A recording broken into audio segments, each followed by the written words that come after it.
Remember when you could go to a popular fast food spot and get a sub for $5? I remember, so let's wipe up that mustard off your fingers and get to work on this deck, or don't, I don't really care.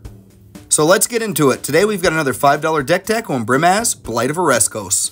Brimaz is a Phyrexian cat that definitely isn't litter trained. It can make you Phyrexian incubator tokens every time you cast a Phyrexian creature or artifact creature spell, and then if a Phyrexian died under your control this turn, you proliferate. So what do I want to focus on? Anything I want. I'm making the video, but we're going to focus on drawing cards, removing threats, and incubating like crazy. Let's go. First Sphere Gargantua is a worse Phyrexian Gargantua. It only draws you one card on ETB. It's a little bit bigger, but I don't really care about that. It's budget card draw. Keskit Flesh Sculptor will let us sacrifice our worthless incubator tokens to get 2 cards into our hand and throw one in the bin. The bin might matter, maybe. We've already alluded to this card, Phyrexian Gargantua. It's going to draw you 2 cards on ETB. It's like the Black Mole Drifter, but for 1 more mana. Now we have one of the most printed cards of all time, Phyrexian Rager. You wouldn't have a master set without this card. It ETBs and draws you a card. Just a 2/2 though. Guess what? We have another Phyrexian Rager clone, Scrapwork Rager. Costs 1 more mana, draws you a card and you lose a life, and you can unearth it. To start off our removal package, we have Alabaster Host Intercessor. This is Oblivion Ring, but on a creature. It just does that. You can get a plains with it, but it'll make you an incubator token when you cast it. Banalish Sleeper is the Phyrexian Plague Crafter because when you kick it for a black, each player sacks a creature. I'm going to sacrifice an incubator because I value cards I pay for. Now on to one of the classics, Bone Shredder. This flying echo creature destroys a non-artifact, non-black creature when it ETBs. It's a 1/1, but it does a little work. Phyrexian Debaser is an overcosted removal spell because it can only remove a 2/2, but it's a Phyrexian, so it makes the cut. Now we're moving on to some real power. If you can actually say that about an ultra budget $5 deck, it's Phyrexian Plague Lord. It can sacrifice itself to give something -4/-4 until end of turn, but it's a free sacrifice outlet to make creatures get smaller by 1/1. Phyrexian Rebirth is a budget board wipe that gives you a Phyrexian horror artifact creature in the process. It's a flavor win and a win-win.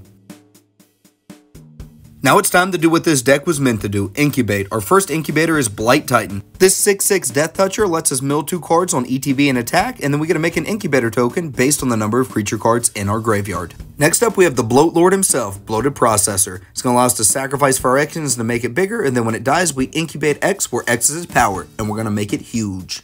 Completed Huntmaster is going to allow us to sacrifice artifacts and creatures to incubate 3. Incubator for me, incubator for me, incubator for free. Besides looking like something from a Salvador Dali painting, Essence of Orthodoxy is going to let us incubate every time a Phyrexian ETBs for us. Gift of Completion is an enchantment that's going to let us incubate 3 on ETB, and whenever a Phyrexian we control dies, we surveil 1. Ichor Drinker is a 1/1 with lifelink. All it is a incubator target when it's in the graveyard. We can make a 2/2 incubator. Besides being a Dr. Seuss creation, Infected Defector is a creature that when it dies, gives you an incubator token. Injector Crocodile is going to get you an incubator token when it ETBs, or if you just need a swamp cycle it. Norn's Inquisitor is going to give us an incubator when it enters the battlefield, but whenever a permanent we control transforms into a Phyrexian, it gets an extra 1/1 counter. Phyrexian Awakening is going to give us a 4/4 incubator on ETB, and it gives our Phyrexians Vigilance. Our draft chaff will be able to block. Progenitor Exarch is probably one of the better cards in the deck. It's going to let us pay a lot of mana to get a bunch of incubator tokens, then you can tap this card to transform an incubator without paying mana. Sculpted Perfection is an anthem for our Phyrexians, but not a song. But let me know in the comments below which song the Phyrexians would love the most. And it gives us an incubator when it ETBs.